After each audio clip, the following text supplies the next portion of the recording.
Hi everyone, before we had to say goodbye to you kids, this is a leopard. This is a wild leopard. It's not the big male we were looking for, and it's not the female in the cub. It's a young male, a teenage male. His name is Hosana. And I'm so happy that we managed to get here in time so that you all could see what could be your very first leopard in the African wild. Look at how amazing he is with his camouflage. And he's very hot, so he's lying in the shade like we talked about. Now, kiddos, I'm really sorry, but unfortunately, it's time up for you all to leave us. I hope you enjoyed. I hope you come back and visit us again soon.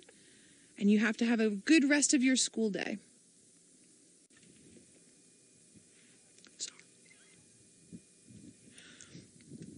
All right. Hello, everyone. So we're going to carry on here with Hosana. Yay! We haven't seen Hosana in I think it's about a week, if I remember correctly. Now, he has a kill that's in a tree, but I'm in a very awkward position to show it to you. I'm just going to ask Senzo. Sends this marula tree that's here at our 9 o'clock. It's just hanging there. I don't know if we'll manage to get it. We're going to see if we can manage to get it on screen for you, this diker kill that he has in the tree. We're here with other vehicles, so we'll just see what we can do. Senzo, of course, is an expert at his camera work. So this marula tree here, that's just sort of over the backside of this vehicle, and then it's hanging in the middle. You see where it makes a V and then a second V? It's on the right-hand side of the second V. It looks like a branch that's hanging down. There we go. There we are. Thank you, darling Senzo. There's there's his kill, his little diker kill, a little silhouette of it, a little male. There's tiny little horns there. So, because we didn't get to talk with all of you this morning, don't forget that we are live and interactive. Hashtag Safari Live on the Twitter, or send through questions on the YouTube chat. We had a rehearsal this morning for Sunrise Drive, and it went pretty well. Just to give you an update from the rehearsal this morning and from yesterday afternoon, those of you that were with us yesterday afternoon, we were so lucky we got that big herd of buffalo, and then we were searching for the Nkuhumas before we finished Drive. We didn't find them. However, Mr. James Hendry found them this morning at Chitwa Dam, and they had in fact killed a buffalo, so they got a nice big meal. So I hope all of you are happy with that.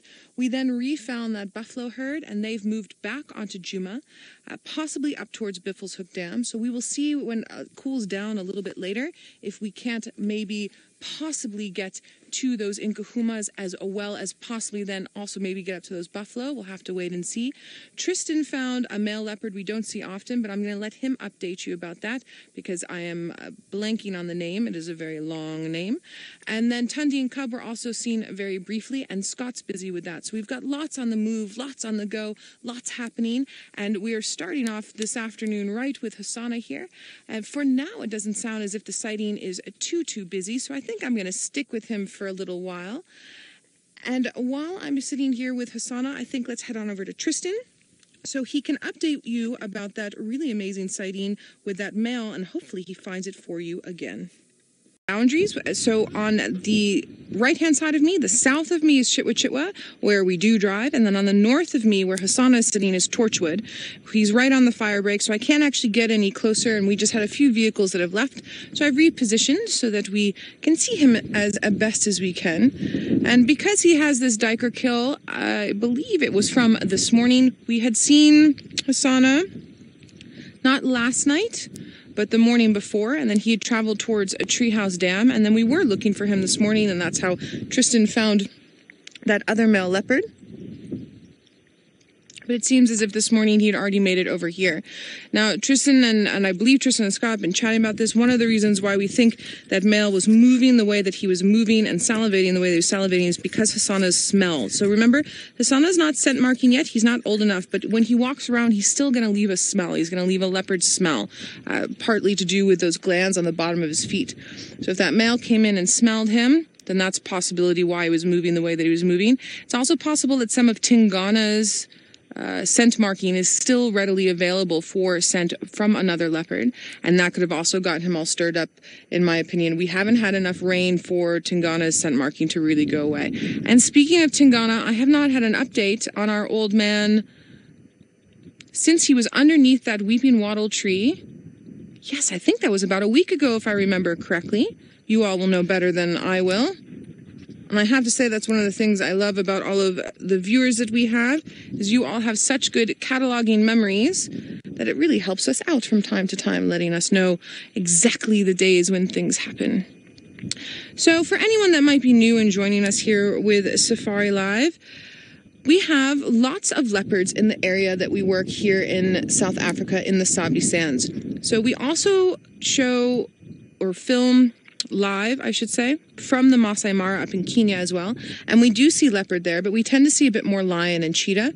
Here we tend to see quite a few leopard and lion whenever they're around on our traversing property. And every now and then we get cheetah, but our cheetah populations in the greater Kruger area where we're sitting are low at the moment, and the leopard and lion populations are high. Those populations do peaks and valleys as they move around. So basically what ends up happening is you'll get a population and will go into a peak, and then something will happen maybe from weather or from climate or from lack of prey or an abundance of prey, and then they'll go down into a valley, and they do like this. Now, one of the reasons why they think that the cheetah populations in this area are in the valley is because the leopard and lion peak, because there's a lot of interaction there, and the interactions between predators are not quite good. Now, per hectare, so many of you might come from areas where you use acres. We use hectares here. I believe it's 2.2 acres to 1 hectare, if I'm remembering correctly. So per hectare in this area, in the greater Kruger area, we have more organisms than anywhere else in South Africa. And because of the type of trees and grass that we have, it allows for the type of prey species we have, and the soil, of course, has certain organisms that help the soil be nutritious and allow then for the grass and the trees to grow.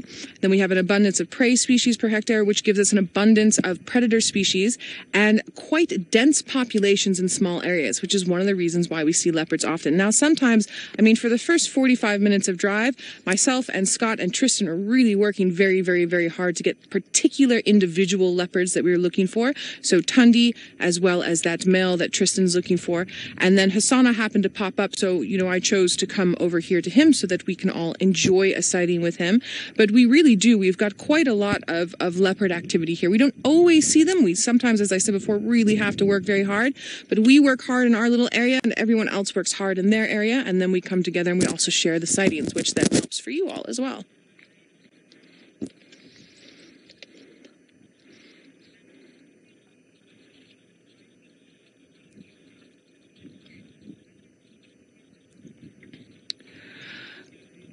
Guide Monkey, you're asking about habituated animals, let's say a predator, for instance, and if we ever see them. Of course, Guide Monkey, of course we see them. But that being said, so an unhabituated animal does not necessarily mean an unrelaxed animal. Habituation, for those of you that don't know, means that these animals see us as part of their natural habitat, as just like they would see an elephant or a giraffe, if that makes sense. If you want me to go in a bit more explanation, I definitely can do. They are not domesticated animals.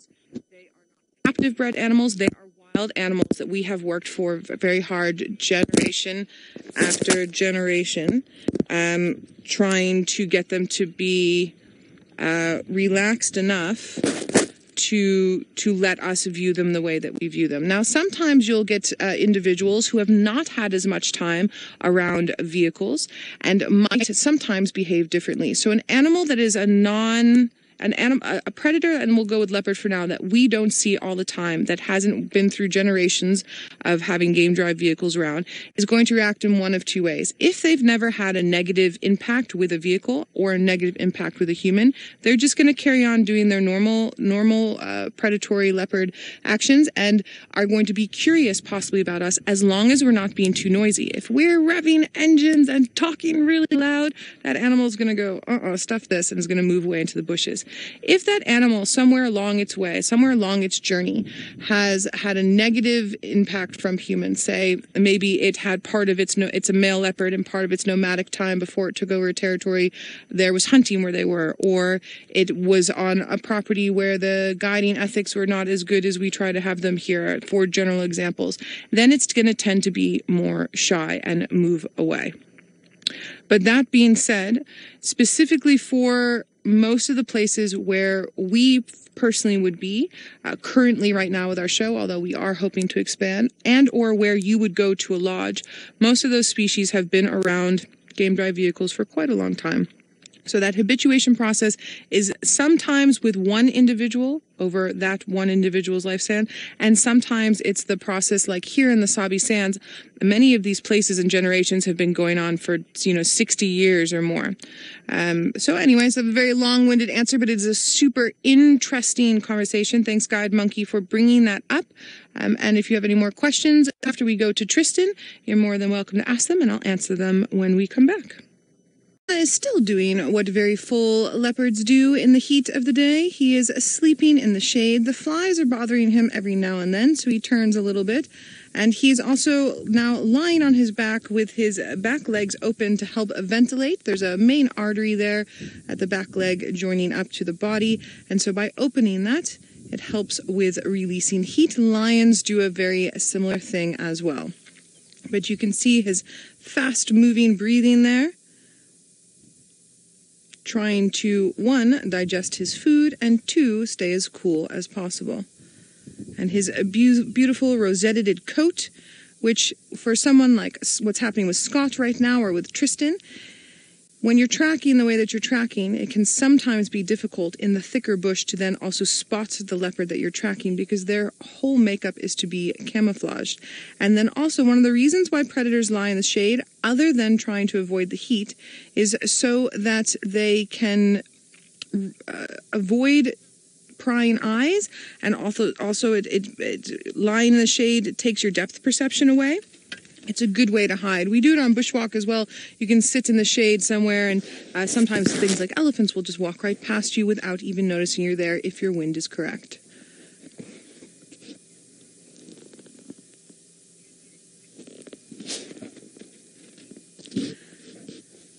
Anna, really interesting question. You're asking if Tingana, the father of Hosana, is likely to be aggressive to Hosana now that Hosana is almost 2 and because he's growing up. Now, Anna, I think it's going to be a mismatch of scenarios. So sometimes we'll find Tingana and Hosana together and they're fine. There's no issue. If there's food present, sometimes you'll get more aggression, sometimes you won't.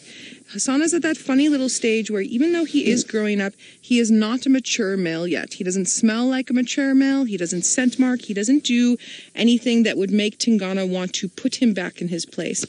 If Hosana sticks around this area, which we are all thinking that he possibly might do, and he starts reaching sort of 4 years old or a little bit older, and then starts, and he's going to be bigger then, and properly male size, and starts doing things like scent marking, the relationship between him and Tingana will get extremely tense, because that means that Tingana is going to start losing power over his territory as Hosana tries to take that power from his territory away. There's been quite a bit of research done on leopards, but there hasn't been a huge amount of research done on interactions between male offspring and their fathers.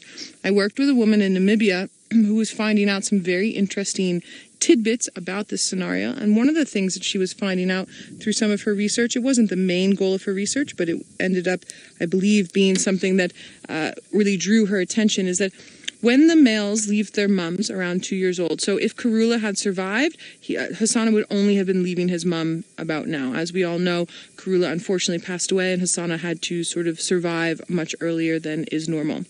But let's say Karula had carried on and Hosana would just be leaving her now in the next few months.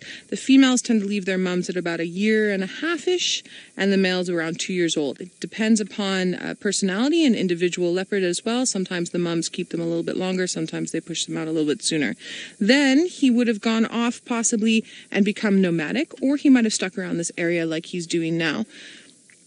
Oh, his head is up.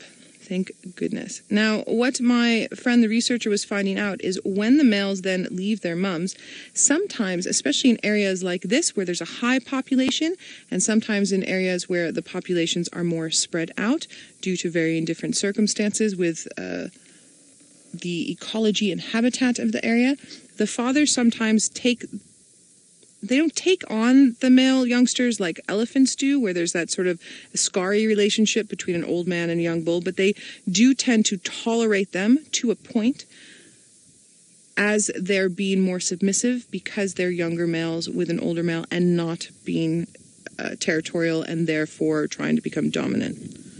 That was a very long-winded answer, I'm sorry, but there's so many different variables.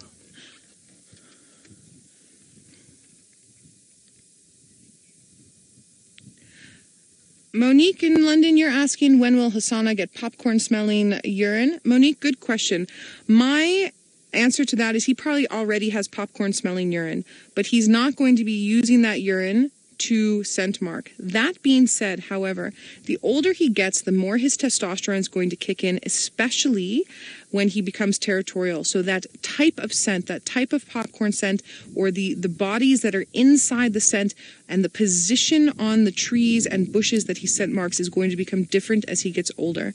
And that's what's going. Interesting scenario that's happening now. Just after you left us, we started getting impala alarm calls to the right of Hosana, and then to the left of Hosana, this herd of elephants came up. Now, this herd of elephants is going to come past Hosana actually quite closely, not the whole herd, but enough of the herd. And he's doing two things. One is he's ducking down behind this sort of tree and trying to keep out of the way of these elephants. And now, of course, he picks his head back up because he's gotten a little bit curious. And then the other thing that he's doing is he's listening to those impala alarm calls, which could be for a couple of things. There was a few Birmingham males. The Birmingham males are a coalition of male lions, one of which is with the Nkuhumas that are south of me. But two of them I was busy tracking this morning are not where the tracks were not far from here. We also had 4 cheetahs that were in this property yesterday that we haven't seen yet. And we also haven't seen Tingana, who likes this area. And we haven't seen Quarantine a long time, who also likes this area. There's quite a lot happening now. I've heard the impala have stopped calling, but I'm just going to go quiet for a second and see if we can hear anything.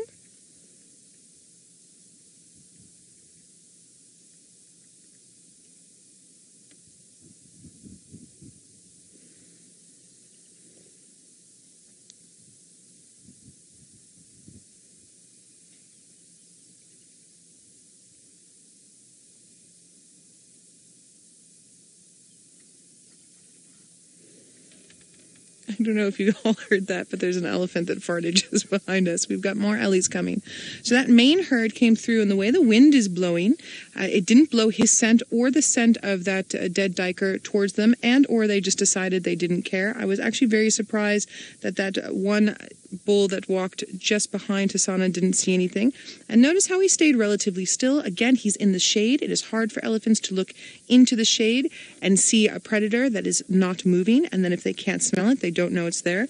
However, the Ellies that are just behind us, if they keep making their way to where the rest of the herd is, they will possibly catch the smell of Hosana and this kill, and they may or may not do anything about it. I've seen elephants react in 2 different ways with leopards. I've seen them get upset when a leopard is around like this, and it usually depends if they've got tiny little babies.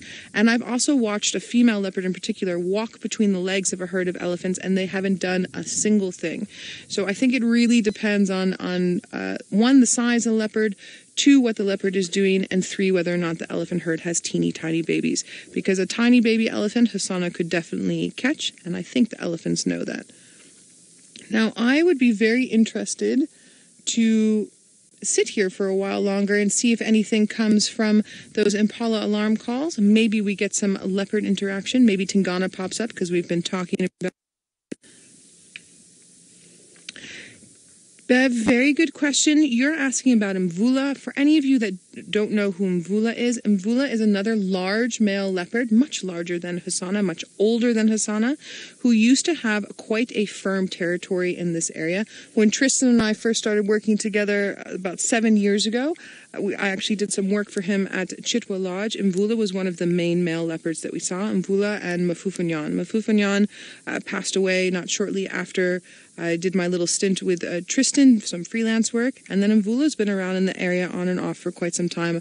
I was a guest at Cheetah Plains several years ago. We got lots of views of Mvula. But now as he's getting older, he's really having trouble keeping any of his territory. Part of that has to do with Tingana. Part of that has to do with quarantine and some other male leopards. So as far as I know, Bev, he's actually started to be more south from us in the Londolozi area. And I think he's basically at this moment just sort of working the boundaries between male territories and just trying to stay alive. He's an old male. He's around 12 years old, 11, 12 years old. And he's coming up to the time where unfortunately, he's an elderly leopard. Tingana is also coming up to the time where he's an elderly leopard, but Mvula is sort of feeling it a bit more, unfortunately. I love Mvula. He's my favorite male in this area, so it makes me sad, but it is part of nature. It is what happens. Now, speaking of leopards, let's head on over to Scott, who I know has some stories about Mvula and Tingana he might want to share, and hopefully he's found Tandi. We've had a few stretches from our little Hosana, and it seems to be him deciding whether or not he's going to fully wake up and go to his kill. Now, we've been discussing, do we go away and come back? And I've decided, I think we're just going to sit here, even though it is a very lazy leopard, or sorry, energy efficient, very full leopard. We will sit with him and see what happens so that we don't miss anything. However, that being said, viewers, if you would like to go and look for something else, we can. The Inkuhuma sighting is extremely busy. I have not been able to get into that sighting, so I don't know if that's going to be a possibility. We have a lot of vehicles from the other lodges trying, and just to give you the information, and I do think in the next little while, Hosana will go up to the kill. So it's up to you guys. My personal preference would be to sit here and wait for the action, but maybe some of you have a different idea in mind. Oh, there's a Cokie Franklin in the background. And of course, now it stopped. Cokie, Cokie, Cokie. We'll see if he starts up again. So I'll try and get that on audio for you. Now, for anyone that's new with us, we love to hear from you as well. We get a lot of questions and comments from viewers who've been with us throughout the years. But if you're new, don't be shy. You don't need to lurk in the background. Hashtag Safari Live on the Twitter or on YouTube chat. Even if you just want to say hello, we love hearing from you. And there's more elephants coming through from time to time. Maybe we get interaction with them.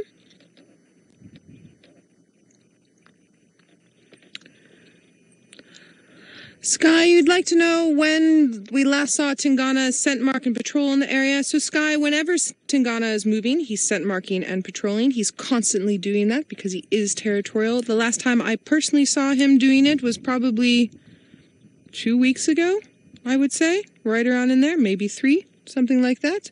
But whenever he moves, he's going to be doing his scent marking and patrolling. They don't choose specific times to do it. It's whenever they're going somewhere, and they might be more active at some points doing it and a little bit less active, but they're constantly looking for food, for ladies, and at the same time marking their territory and actively demarcating. Hosana doesn't actively demarcate yet.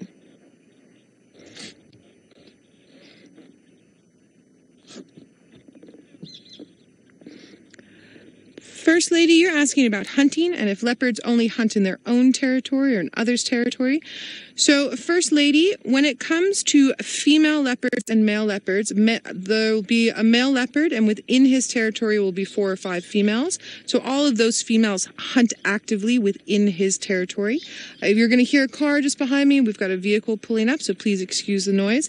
Then leopards have territories as well as a bit of home ranges to help move around, to be able to get to different food sources, especially if there's something like a drought or any of that going on. They try not to move over too much into other territories, but if they think that a territory is vacated, they can't smell a territory around, or if they think that they can take over part of a territory of another leopard, they will move into other territories and possibly do some hunting. I've also seen sneaky leopards knowing they're fully well they're going across territory, killing something, and then either being chased away or managing to finish their meal and then going back to their own territory. So territories are not very rigid. They're movable and flexible, and there's so many different variables that take up a territory's function and functionality.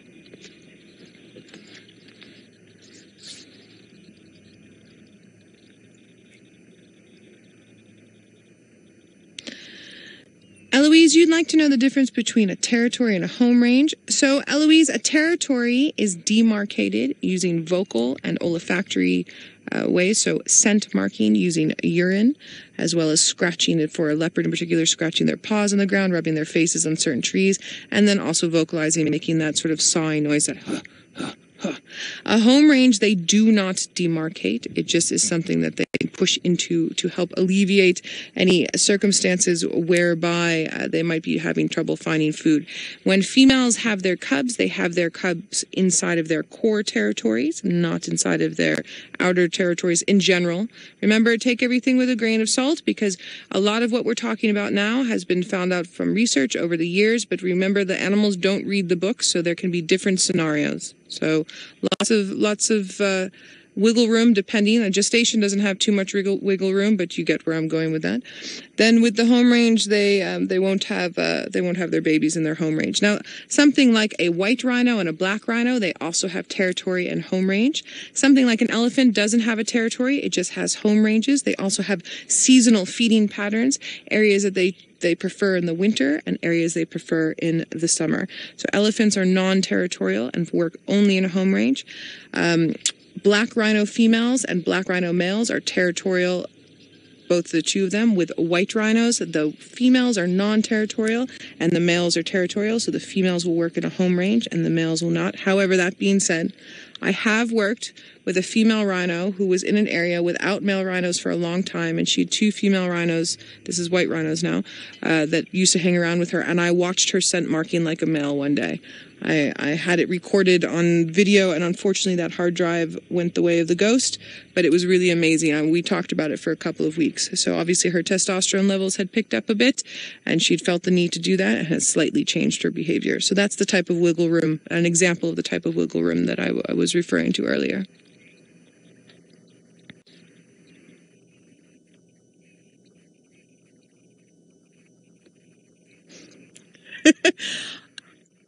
All right, everyone, you are saying you want to say, Captain, you would like to find a chameleon. Captain, I would also like to find a chameleon. We've been lucky with chameleons walking across the road. Captain, I will keep an eye out for chameleons while we stay here with Hosana, as it's basically about a 99% majority rule. And I agree, guys. I think we're going to get some possible action, even if the action is just him moving around and possibly moving up that tree. The direction that we heard those impalas alarm calling in, when the elephants got there, they did make some vocal noises that made me think that there's possibly still something there. So I'm also keen to see what would happen. Although today is a very hot day, so I don't know if it's going to happen whilst we are still on air. We will have to wait and see.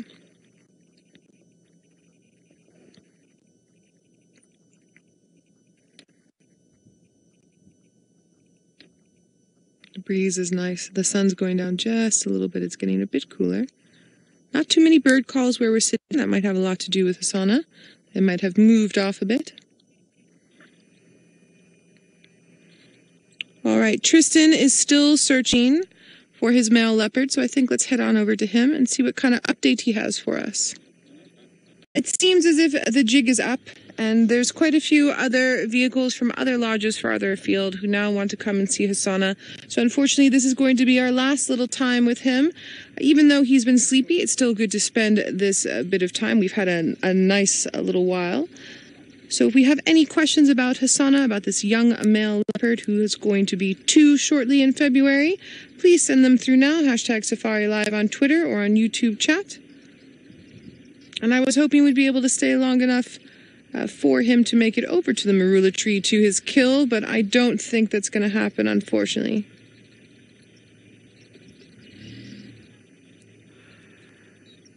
Djuma, you're asking if we're going to have a birthday party for Hosana on the 2nd of January. Djuma, I highly doubt it.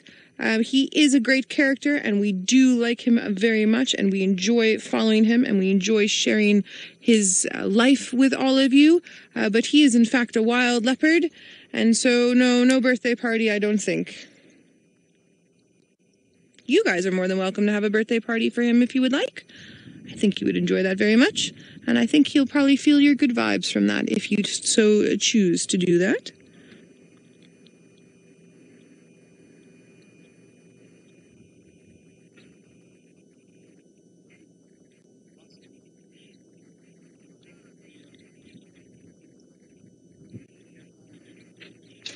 Unich, you're asking me to describe the cooling factor of the spots with the cats.